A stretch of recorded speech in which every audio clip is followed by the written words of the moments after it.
Баршаңызға қайырлы күн достар, сіздермен Айнұр. Бүгін сіздерге KFC тауық қанаттарының рецептісімен бөлісемін.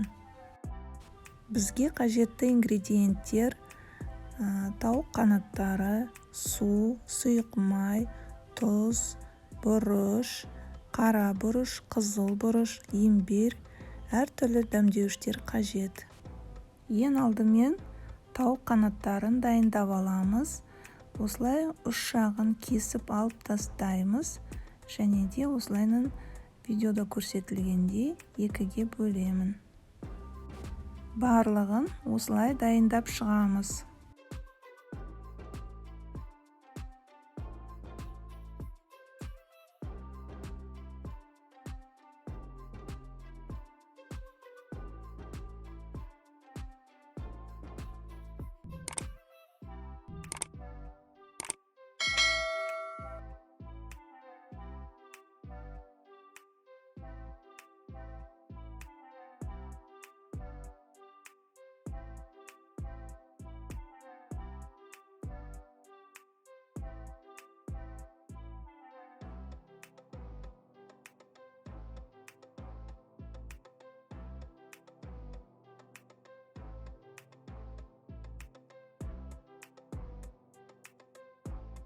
Тауық қанаттарын дайындап болған соң, тұз, қара бұрыш, қызыл бұрыш, паприка, әртүрлі дәмдеуіштерді қосамыз. Сұйық май құямыз.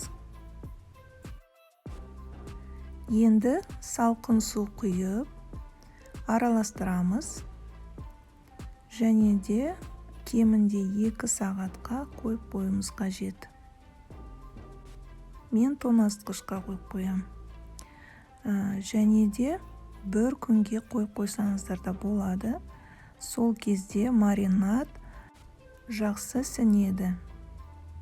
Мінекей біздің маринадымыз осылай дайындалады. Маринад дайындалған соң, енді біз ұнға тұз, паприка қосып араластырамыз.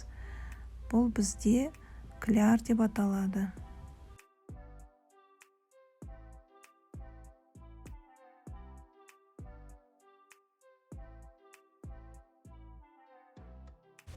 Және де жаңағы біздің маринадталған етімізді алып, осы құрғақ ингредиенттерге саламыз. Ұн, тұз, паприка қосылған құрғақ ингредиентке салып, жақсылап араластырамыз. Біздің маринадталған тауық қанаттары осы ұнға аунап, толығымен құрғауы тиіс.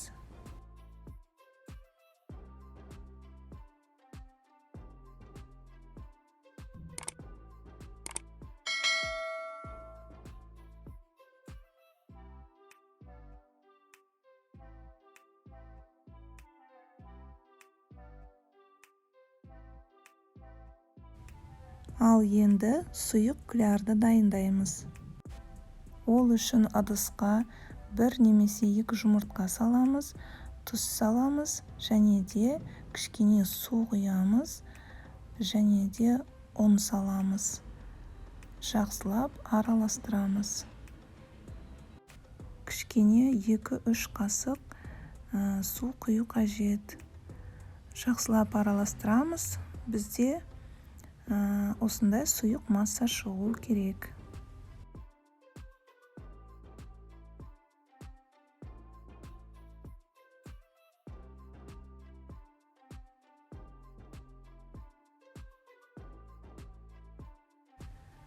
Ал бөлек ыдысқа біз ұн салып қоямыз, яғни бұл біздің панировкамыз болады.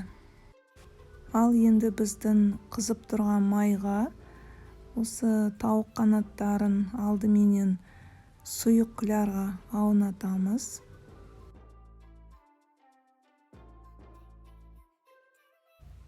Одан соң құрғақ ұнға аунатамыз.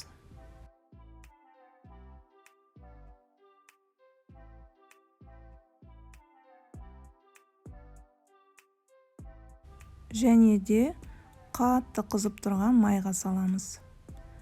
Осылай барлығын жақсылап қуырып шығамыз. Мінекей KFC тауық қанаттары осылай дайындалады. Сұйық одан соң ұнға ұнатамыз, және де қызып тұрған майға салып қуырып аламыз. Шамамен 3-4 минуттай қызарғанша пісіреміз. Бізде тауық қанаттары толықтай пісіп шығады. Ең басты нәрсе, сізде май қатты қайнаған болу керек. Егерде орташа отта май жай ғана қайнаған болса, онда тауық қанаттары майды өз бойына сіңіріп алып, майлы болып шығады.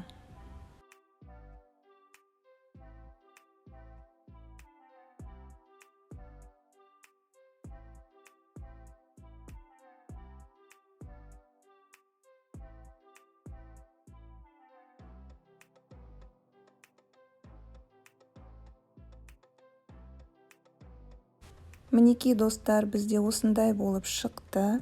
Дәмі өте керемет, ортасы толықтай піседі. Сіздерге ұнайтынына сенімдімін. Міндетті түрде жасап көріңіздер. Видеоны соңына дейін қараған болсаңыздар, лайк басып, комментарий жазуды ұмытпаңыздар. Сіздермен болған Айнұр, қош сау болыңыздар.